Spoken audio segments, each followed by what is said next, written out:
Hey everyone, I'm here with teammate Bev. Hey Bev. Hi everyone.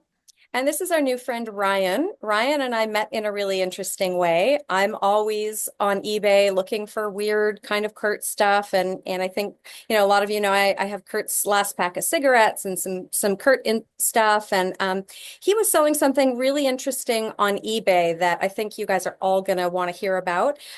So this is our friend Ryan. He has very kindly come on the show today, and he has some other really cool stuff to talk about. Hey Ryan. Hey, thanks for having me. Thanks for coming. So I'm just going to show everybody what Bev and I purchased from you. Sure. Um, so this says, this is Cobain's remains. And as you can see, it's the Nirvana smiley face, not smiling, and with a bullet hole through the head.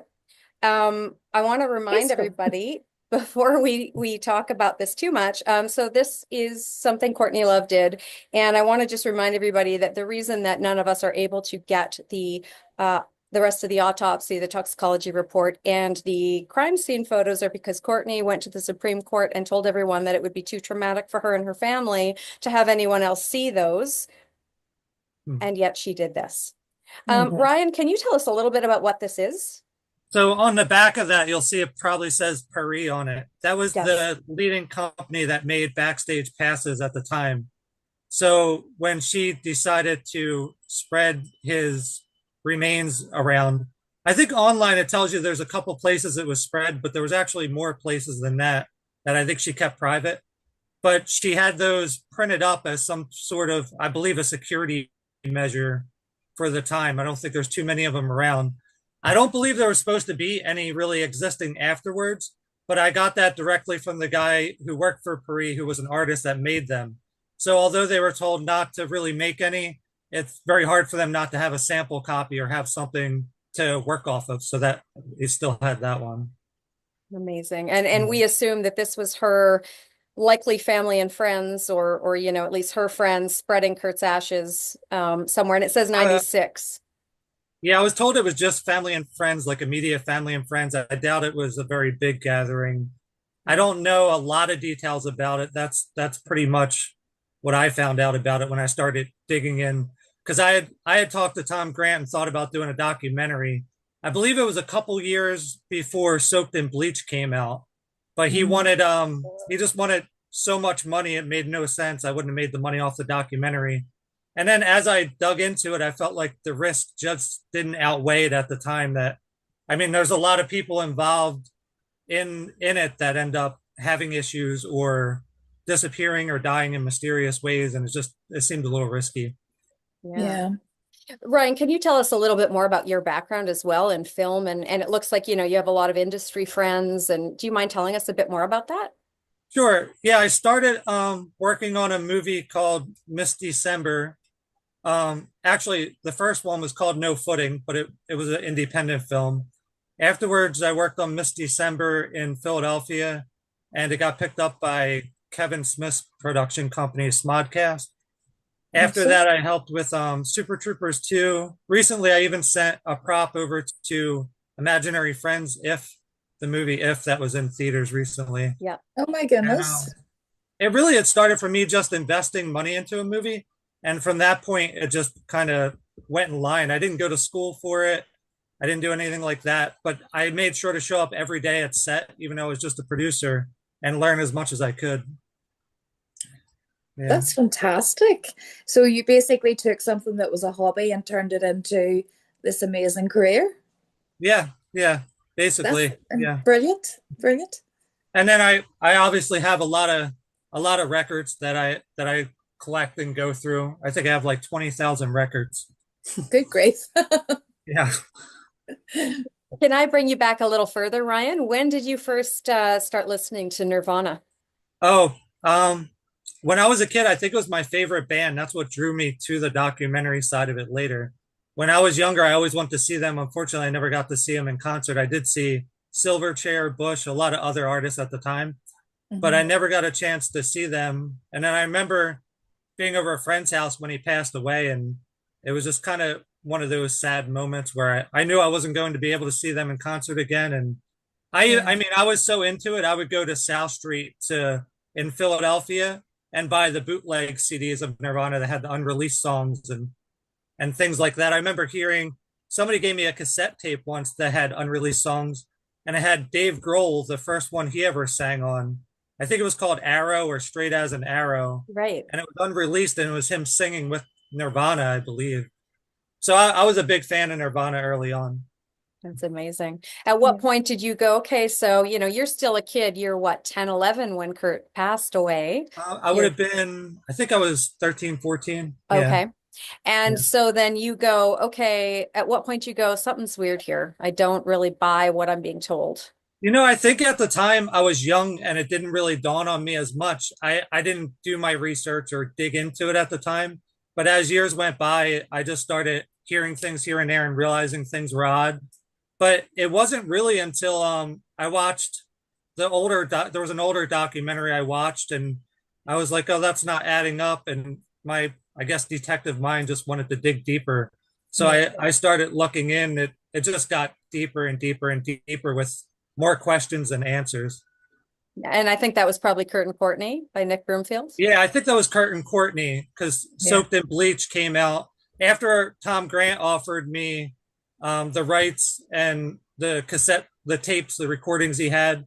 I saw about a year or two later the other one came out, and it looked like they had somehow obtained some of those tapes or recordings that Tom Grant had. So I guess they worked with him a little bit. Yeah. He had, from what I heard from talking to him, he had a treasure trove of more tapes that still haven't been released as far as I could tell. Yeah, he Oh, has he allegedly has a lot of evidence that he refuses to share publicly. How did you get in touch with Tom? How did that sort of come about? So I think I'd watched the documentary again. I don't know if it was the first time. I think I'd watched it again. And I thought I was between movies, and documentaries are fairly easy to do compared to a film or a movie and has a pretty good profit usually. mhm. So I thought, I already had an attachment from listening to it as a kid and already being a fan. Yeah. So it really made me want to get to the truth.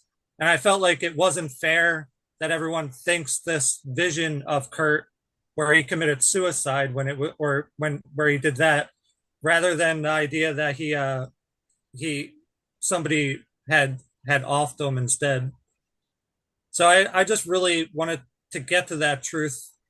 And at first I didn't care what the risk was, but as it got deeper, I kind of changed my mind a little bit. Nowadays it's a little different than then, but Yeah.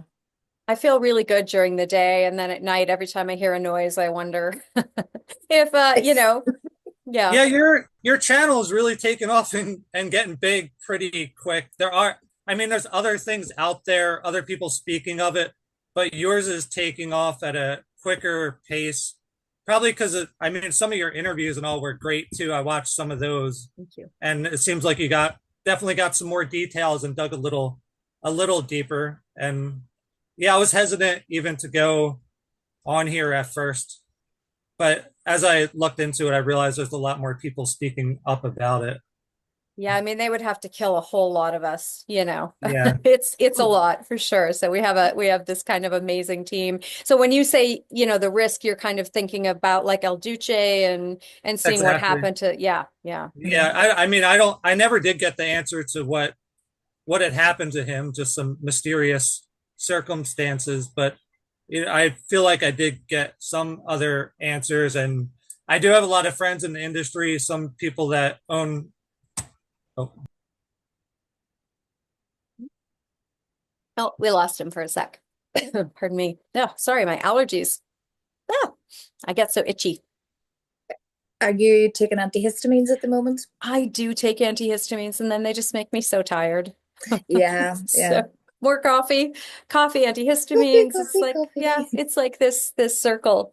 So do you Indeed. remember that band LFO that he was talking about? I'm not Was that sure. big there? I remember an Abercrombie and Fitch song. Okay, Um, yeah. I do remember that, but was it a poppy type song? Yes, it Like a was pop really song? poppy. Yeah. Oh, he's gonna get onto his phone. His computer battery died, so he should be right Ah, back. right, okay. Yeah. Okay. Pardon me. Okay. Yeah. So that was so sad though, so many people of our age group Just I know. I know it's very, I don't know, it makes you kind of sort of like be more aware of your own mortality. And it's yeah. I don't like thinking about that. I think I'm just gonna be this mystical being that lives forever. Well, we Well, are. Bev, you are. We Yes, are. exactly. Yes. That's different. Yes, We are these exactly. mystical beings. We're going to just live forever. That's going That's to right. happen. And Yeah. we all, sorry, I'm trying to show my watch here. We all shine on. So that's, one of our Oh, favorite, obviously awesome. favorite Beatles quote. And then Michael, Dr. Hartshorn's friend also mentioned, Yes. shine on, which has Shine become on. we've all kind of taken that over in the groups Yes. and talked about that. So um, Please you know, shine. just to talk a little bit more about this past, though, while Ryan is coming back to us, I Hmm. mean, can you imagine? My dad died almost a year ago today. Probably when this comes out, it'll be a year. Yeah. I just can't imagine. I mean, this is so gauche. The Oh, bullet hole in the. I mean, it's oh, it's just it's worse than distasteful. It's just, but then again, she did sell his private journals, which I think is just the most hideous case of grave robbing ever. It, I it just agree. it was, do you know, one of those things where you see it and you just like feel heartsick, where you just think, oh my goodness, how Yeah, low can somebody go? That's horrific. I mean, yeah. could you imagine dying and somebody selling your like your private things that you wrote, that No. no one else should be looking at, let alone the whole world? I mean, I Mm, just think that, oh no, I awful. know. It's Absolutely. deplorable. It You really know, is. and then I'm sure some of you have probably heard this story, Bev. I know you have, but for Francis's 16th birthday, they did a come as your favorite death, your favorite version of death. So, it's like axe to the head, stab wound, noose around the neck. So it was a suicide party, basically, Mm, and I mean, let's not kid a kidder. Don't fucking tell me that this is too traumatic for your family and then pull this kind of shit. yeah, I mean, it's just absurd behavior. absolutely. And I like to joke about everything. There's almost nothing off limits for me, I find, but I mean, first of all, it has to be funny to be a joke, Well, and none yeah, of that's funny. So, it has to be you funny, and know, I think that there was a recent thing with a photograph, or a recent like photo shoot with someone posing with a shotgun, and yeah, with did you see that? no, who was it posing with the shotgun? Courtney. Oh, with Courtney posing with a shotgun. Yes, yes, Yeah, yes. Right. yeah, Yeah. I think and that was maybe a year ago. Yeah. I know what yeah, you're but talking about. Yeah. this whole like photo shoot where she's posing with a shotgun, you're thinking, what on earth is wrong with you? Oh my gosh. You I know know. what is what actually is, I mean, I know that she kind of thrives on this whole big, I'm such a controversial personality, but at Hmm. what point do you kind of go, hold on a wee second, Louis, but you can't be both. You Yeah. can't be this like larger than life controversial personality and then plead the whole, oh, but no, this is too traumatic for me. Okay, well, which is it? Yeah. You know? Yeah. And I You know, mean, oh, that's the thing that's, too. She's selling Kurt's suicide note on a t-shirt. She's like, yep. oh, she's so traumatized by it. Oh, it's so Mhm. sad. Like, Yeah. give me a break, Her Yeah. acting on the Barbara Walters show. Oh, that was First amazing. one, first interview. Yes, yes, I think Yeah. that's the one I'm thinking of. I mean, Mhm. she's crying. Like, does literally one person believe her? No. Because that is so bad. That is bad. I was Um, actually thinking about that a couple of days ago for some reason.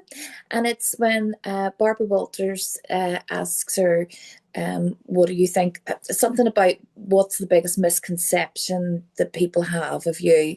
And she says that something like that I'm not clean. And Barbara goes, what, that you're not clean of drugs, or that you're not a clean person? And she goes, both. But I definitely think she was thinking that people thought that she was not hygienically clean, because you can almost see her transitioning from um grunge star to Hollywood starlet. Do you know what I mean? She was doing yes. that whole, Hi, Ryan. Hey, I made it back. I had to go Perfect. borrow my daughter's computer. Oh, perfect. Thank you for doing that. Yeah. Perfect. Okay, so we were just talking about yeah, I think basically you had seen Kurt and Courtney and then you were interested in doing the documentary and then kind of concerned, just looking at things that happened to Duce. And I think you said you never really got a good answer as to how El Duce passed. Yeah, that part I never got an answer to. And to be honest, after I decided not to do it, I kind of stopped all that. I didn't really look at what was going on with new evidence, anything in between until recently when we met online and I started looking at your channel a little bit. But anything in between I just kind of stayed away from for a bit. Yeah. And I Yeah. think I have a lot of friends in the music industry, some that own smaller record labels, things like that. And I don't know, I think it's kind of like almost like the Diddy thing. I think people know things, but they don't. I mean, only a small few know exactly what happened that day, but I think there's a lot of people that really know things, but they don't want to hurt the reputation within the music industry. Yeah. Yeah. That Yeah. makes sense. And I mean, obviously Fat Mike from NoFX, very clearly said that Eldon was murdered by Courtney, and then that got Mhm. muted out. But he, stated that. I feel like I've heard that it's kind of an open secret in the music industry that everyone kind of believes that Kurt didn't take his own life. Yeah. Where that's kind of the sense. Going deeper, I'm not sure, but is that the sense that you get from your friends as well, that there are That's the exact questions? sense I get, and a lot of them will say things, but they won't, they won't go on a podcast or. Yeah, and I understand they just don't want to hurt that. The music industry is kind of like a separate entity in a way, the way they react to things. Mhm. Totally. Yeah, that makes Yeah. sense for sure. So I think you said you were watching Kurt and Courtney, and then you had actually started talking to Tom Grant. How Yes. much did you end up talking to Tom? I didn't talk to him very long. We exchanged some emails and talked on the phone once, but he wanted, I believe it was about $1 million for the rights and the tapes and everything. And there was just no way at the time, in my opinion, of making that money back on a documentary. Not to mention the risk that went along with it, the cost that go into it after spending that million for it too. Yeah. And Absolutely. $1 million? Yeah, it was a little. I was almost like, does he just not want me to do it, or that was a big number. I know he was when I contacted him. He was living somewhere in Beverly Hills, so somehow he must have been doing well at the time. Wow. interesting. That's still a Yeah, very, very high number there. very high, and I didn't know how to take it. I was like, is that? Well, I mean, he's still conversating with me and talking to me, so it seems like he was serious, but it was such a high number to throw out there. Maybe that's the risk he felt was associated with it and himself at the time, maybe. Mm. Wow. That's I mean, big. if I did have all that evidence, I think I'd probably put a high number on it because you're almost putting a number on your life at that time, I think. Although Yeah. he's gone pretty far without anything happening to him, so Yeah. Yeah, that is true. I would have thought that having that evidence with the authorities would have been a better sort of insurance to keeping yourself safe, rather than selling it for $1 million. But that's it's just crazy. It's crazy that they ruled it what they did in one day too. I believe it was the same day they ruled that it was that without investigating anything really. yeah, yeah, yeah. And Um, then I know Courtney had that back room torn down since the mhm. where it occurred. Yeah, took a little while, but I didn't think there was a real good reason to tear that down. No, absolutely not. And then the cremation as well. It wasn't anything that was specified by Kurt when he was alive, or it wasn't documented anywhere. Michelle, do you know if it was documented anywhere that Kurt wanted to be cremated? No, it absolutely was not documented anywhere. And I believe it No. was a week later she had Kurt cremated. Yeah. Yeah, very Um, small. yeah, and we do know from a source who drove Courtney around that she picked up his ashes and threw them in the trunk of her car and or in the trunk of the limo and was not, very respectful. Yeah. To those, I mean, which just, really goes to the past too. This is not a respectful human being. So, And No. um, yeah, when I first saw that pass in person, I couldn't believe the way it was designed even, and it's just kind of crazy. Yeah, absolutely.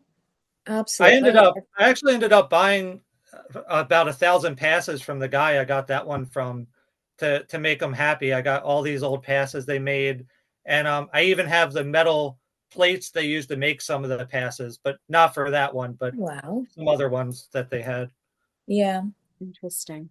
So did you ever get the sense when talking with Tom, so, there's all this stuff that we don't know. Did you ever sense, he talks about all this other stuff and yet he hasn't put any out and he's 77 and not to be morbid, but I think, at some point this evidence needs to come out. So did you get a sense as to why he was kind of holding any of that back? I didn't get any sense as to why he was holding it back. I had tried to make up my own mind on why he'd asked such a big number for it, but I never got a clear answer to that. Yeah. Yeah. I Interesting. found out about the pass a little bit from digging deep into things, and I've had it for quite a bit of time myself without saying anything, but I just I just kind of stayed away from it for a little while. Yeah. Yeah. And how do you feel about it now? Do you feel this is something you would maybe revisit? Well, I think last night I tried to honestly do a little more research to refresh my mind by watching some of your videos and some others. I watched the Yeah. documentary again. And it really sparks it again. It really makes me want to get an answer to Yeah. it. I hope that one day there'll be an actual answer, whether it's on somebody's deathbed. Like I saw a couple months ago, there was the other guy who said he was a part of it, flying the plane and everything like that. Uh, but yeah, I mean, I hope an answer comes out sometime. Well, I think, it was very kind what you said about watching our channel and the thing that we're doing differently is actually, we have an investor and a lawyer, like a crazy good lawyer, who's well known in Seattle and has an incredible track record. And we have kind of the smoking gun for everything. So we know the gun didn't work the way they said it did. Not only Hmm. would that bullet have the shell not ejected to the left because the ejection port was on the right, it wouldn't have ejected at all. So we know the Right. gun didn't work the way they said it did. We know that Kurt was comatose by the time he was dying and suffocating and breathing in his own fluids. And we know he was comatose by the time the gun went off. His brain had necrotized. So we know that he could not have used the shotgun. And we know we have finally put the toxicology debate to rest. People say free morphine versus total morphine. Well, we now know that Kurt was injected with a very large amount of morphine within 30 to 60 minutes of dying, which matches Joe Burns' statement as well. And so, Hmm. I think we have a pretty good timeline worked out, and the authorities are simply going to have to relook at this. And whatever Absolutely. friends were there at the moment when he was doing those drugs, it's like, who were you as a person to allow him to do that much? If you didn't give it to him or you didn't, cause it, then why did you allow him to do so much? 3 times the lethal Hmm. dose is a lot. You would know as an addict that that's way too much. Hmm. Absolutely. I'm not sure if you saw Joe's statement, but when he talks about Dylan Carlson, he says Kurt knew enough about Dylan. They were very good friends, but he knew that there were some things you might not want to do with Dylan, and overdosing is one of those because he might not bring you back. And that last part is pretty much word for word what Joe said. And so, Yeah. I Yeah, think, my conclusion was it came down to a lot to do with Dylan and Callie. But Yeah. I, yeah, and you don't see too many interviews coming out of either one of them. oh Not yeah, based on Kurt, anyway. yeah. No. Now, No. why do you think you gravitated towards Dylan as having more to do with it, despite Tom kind of trying to push us away from Dylan? I think there was a lot of flags there that, I mean, I think for a lot of people, just the time when they went in and Dylan didn't show them that back room or Mm. the top, Yeah. that seems like pretty suspicious right there. There was a couple other things, and I, I mean, I had contacted some people behind the scenes and spoke, but I, that was just the conclusion I came up with from speaking to a few people. Yeah. I I mean, actually had, I always hope that none of that's true, but it just seems like that's that's completely the answer. Yeah. I had actually had a theory that I had spoke to Michelle about as well with regards to Dylan, because a lot of people had said, you know, if Dylan had done this, he wouldn't have come forward and said, well, I actually purchased the gun, you know. So Yeah. why would he admit to purchasing the gun if he was the one who, you know, had perpetrated this crime? Yeah. And I was saying that, yeah, that, you know, they did wipe the gun. It appears that the gun was wiped in some shape or form. And they did try to clean up the scene. But if there was any residual prints of Dylan's there, you know, that were picked up, then it could go, well, sure, I told you I bought the gun. So, of course, Yeah. my prints would be somewhere on there. You know, that's just my theory. It's not you know, a tried and tested theory, but you know, it's just a theory that, you know, he was trying to sort of um keep ahead of it, you know, and say, well, I bought this gun. Why would I do anything? You know, whenever I'm admitting that I'm the person that bought the gun, it's kind of like say, you know, saying this so that it was quite obvious. You know, it's I don't know, just it was a strange situation for me. That sounds pretty true. I mean, I think everything with Courtney and all them, as you can tell with some of the Tom Grant interviews with Courtney too, it's just smoke and mirrors with her. Like when she Mm-hmm. said, when she wanted to check out to go to put that fake story about going into a drug rehab Mm-hmm. and so many other things. It's you kind of got to decipher what's smoke and mirrors and what isn't. That's the hard part. Yeah, absolutely, absolutely. Yeah, and when Yeah. someone lies so constantly, you know, at what point are you picking out truths? You know, are there little bits of truth in these things she says, you know? So it's like, you know, Bev, you had a really interesting I think theory, an insight as to why you believe Courtney sort of I think felt entitled in a way to take Kurt's life. Do you mind sharing that? Yes, yes, absolutely. So just sort of for a wee bit of background, this is actually a relative of mine, lived with his parents, elderly parents. In their will, it said that even though he lived with them, he would not inherit the house. The house was to be sold, and, you know, the rest of the family, you know, the proceeds would be divided between the rest of the family. Now, a few years prior to their death, there had been a fire in the house, and this guy, who is a relative, um, had actually very heroically put out the fire and saved the elderly couple. So that was fantastic, and everything was grand. But when it was the will was read and it was basically that he had to leave the house, he refused to leave the house, and it took maybe about 2 or 3 years in a court case to finally get through to the point where he was basically given, I think it was 4 weeks or something, to leave the house. And a week before he was due to leave, the house mysteriously caught on fire accidentally. um, the fire department came out. They said, "Oh yes, it looks like an accidental fire." He'd went down to the shop or something and came back, and the house was on fire. And it was like, "Oh my goodness! Oh no, the house is on fire! And how did this happen? And oh, this is awful." And it wasn't until he was actually out of the house and contractors were going in to clean up everything that it was discovered that there was flammable material underneath the roof. Sorry, the roof, the ceiling in the dining room had fallen down on top of the floor. So nobody could really see anything except for this rubble from the ceiling. So whenever the rubble was removed, it was discovered that there was it was like engine oil and like old newspapers and kind of kindling, this type of thing. So it looked like it was a deliberate fire. So the thing that I thought was, because he had saved the house from the fire a few years prior, he felt that he did nothing wrong, because, you know, if it hadn't been for him saving the house from the fire, there would be no house for anybody to inherit anything. So if he wasn't going to get the house, if the house wasn't going to go to him, then, you know, he was well within his right to burn that house down. So I know that at least, I think we've discussed this, at least one time genuinely, Courtney did revive Kurt from an accidental overdose. So at least once, we know at least once. So I think that she has pretty much just convinced herself that, you know what, if I hadn't revived him, he wouldn't have been about. So if he's no more use to me and he's going off and wanting to do his own thing, his life is mine because I saved him. So, you know, technically I can just undo that saving.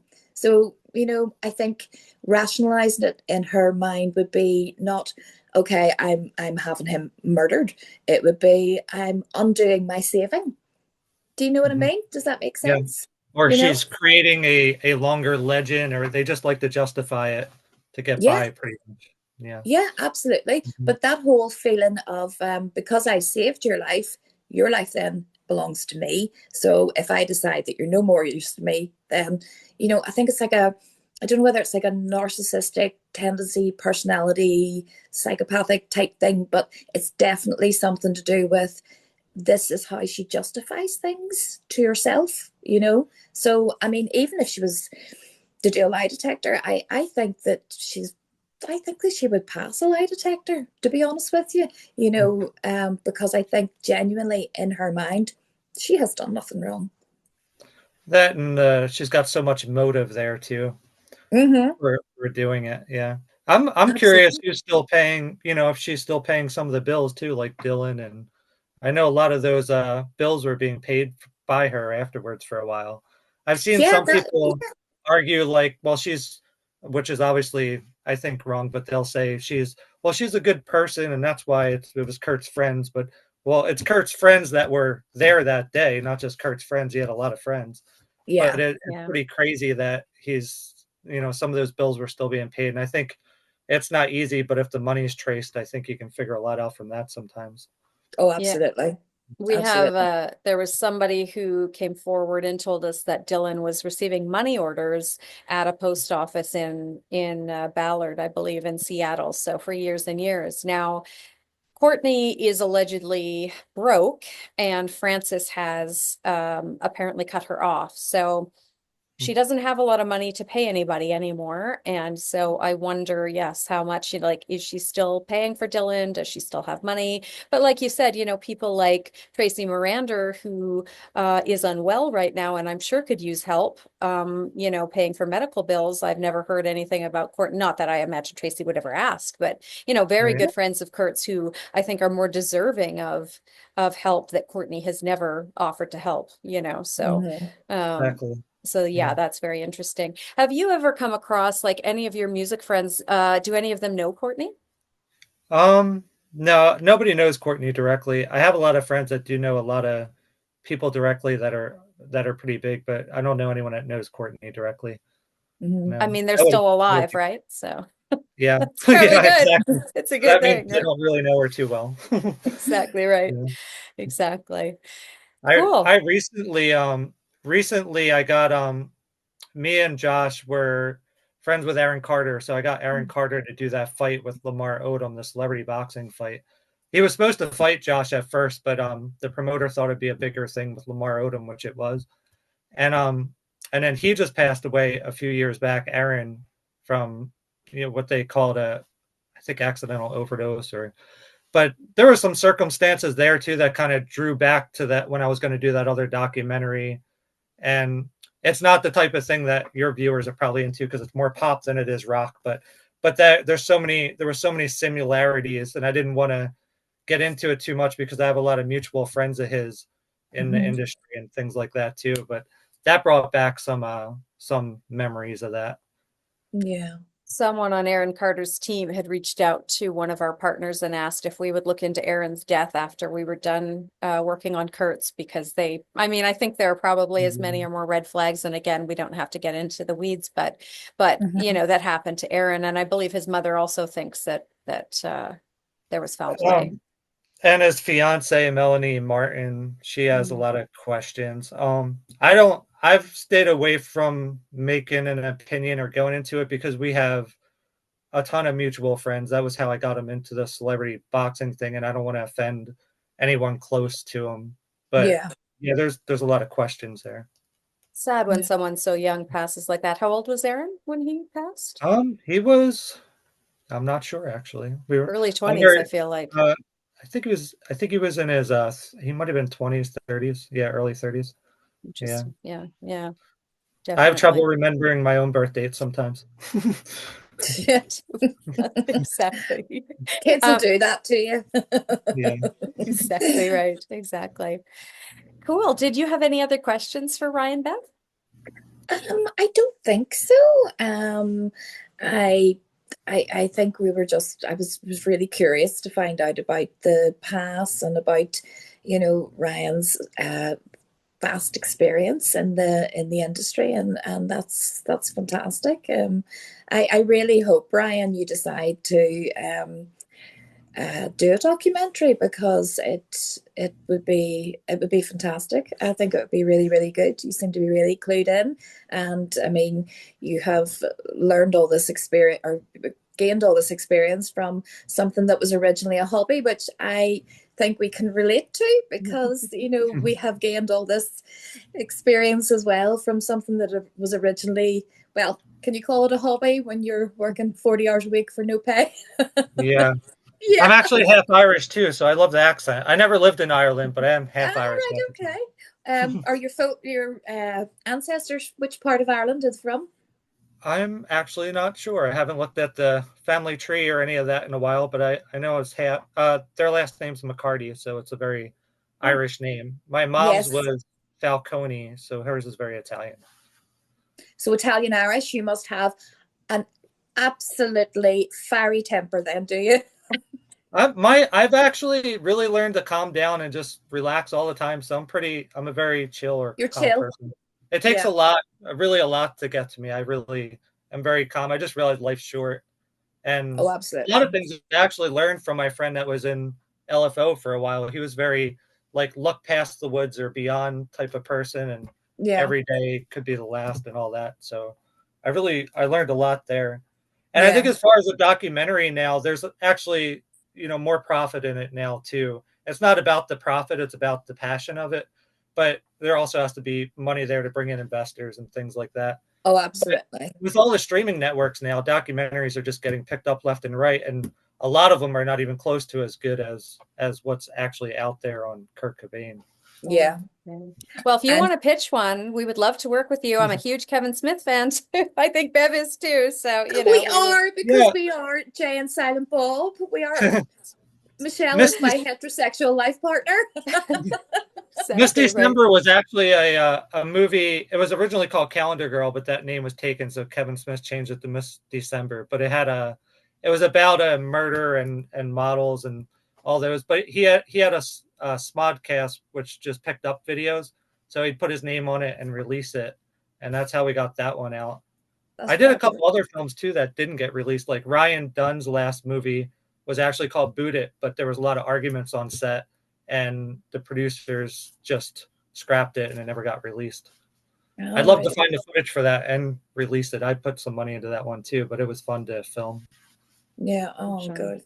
Yeah, I think Statler, and I don't think I'm telling tales out of school here, but I believe that, he's still working to try to make his investment back. I don't believe he ever, made a big profit on Soaked in Bleach. So, he Yeah. put a lot into that. So, It's um, tough if he can sell it to some of the streaming and get paid off the streams or directly, he can start getting it back now. But at the time it came out, it was kind of a rough industry to unless you already have that money coming in. It's kind of rough, Yeah. especially $1 million. I don't know how he got he went to Tom Grant, it looks like, and got some of the tapes in some way, but there's no way it was $1 million to get. It looks like he made some deal to just get a few little things from Tom Grant. yeah, to the Well, best of my yeah. knowledge, sorry, but I'll just say this super quick. Absolutely. He gave Ben edited things and Ben had to utilize what Tom gave him. Ben had no choice. He was never allowed to hear the originals. So Huh. everything we've heard has gone through Tom and it has been edited to a certain extent. So sorry, Beth, go ahead. Well, I was going to say, I don't think any of the recorded phone calls in Soaked in Bleach were things that hadn't already been released. I don't think there was anything new there. maybe Michelle, clips from maybe just little clippets that were added in that were from the same conversations. yeah, Yeah. but there wasn't any like, oh my goodness, I've Oh never no. heard that before. It was Yeah. whenever I And that's watched it. Yeah. When I watched it, I was shocked because when I talked to Tom Grant, there was a lot of smoking gun information he had on tapes.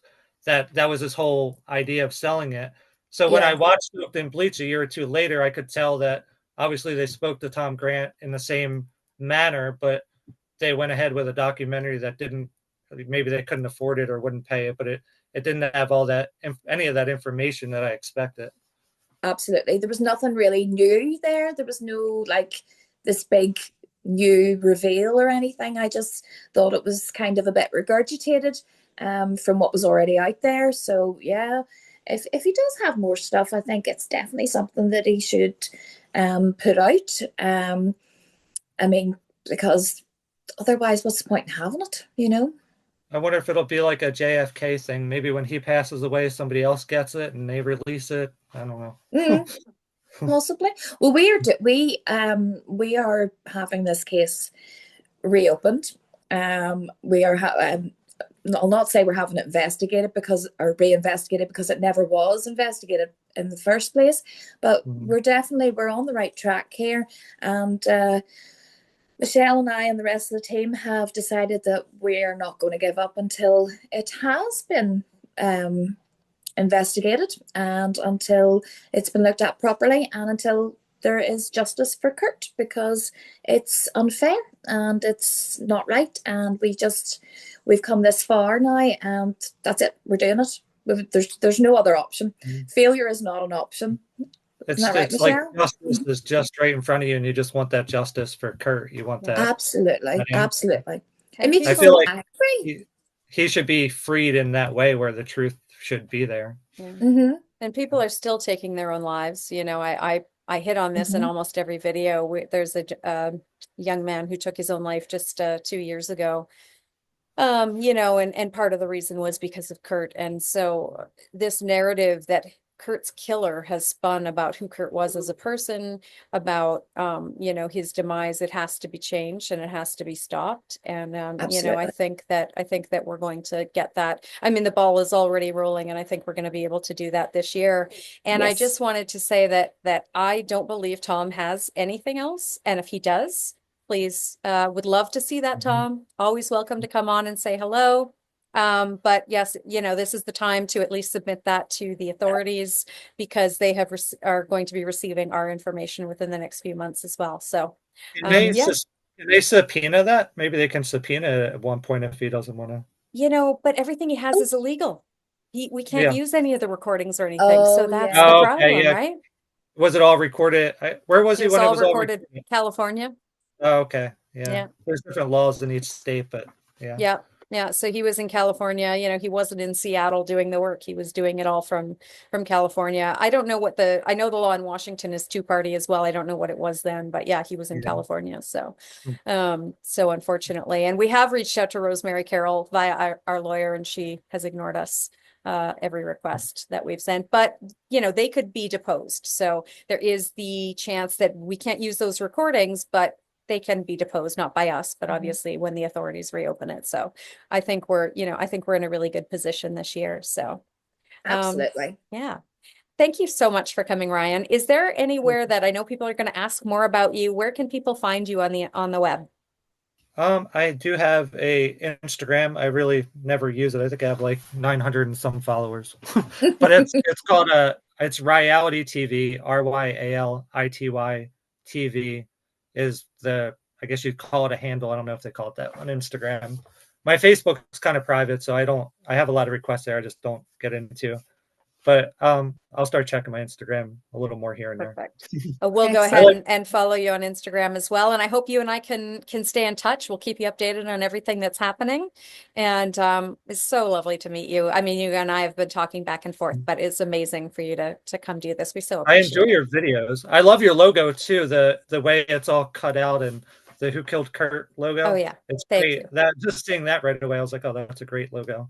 Oh, thank you. Yeah, I think I kind of copied it from my favorite murder girls, but you know what? They're amazing too. So everyone knows who they are. But it is, yeah, it's I'm so glad you like it. And thank you so much for all the compliments and the kindness and for sharing your time with us today. Thanks for getting down to the truth or trying to one day. We will. We'll Lovely get to there. meet you, Ryan. Thank you. Same here. Thanks for having me. Thank you. Yeah. Take care. Yeah. Bye-bye.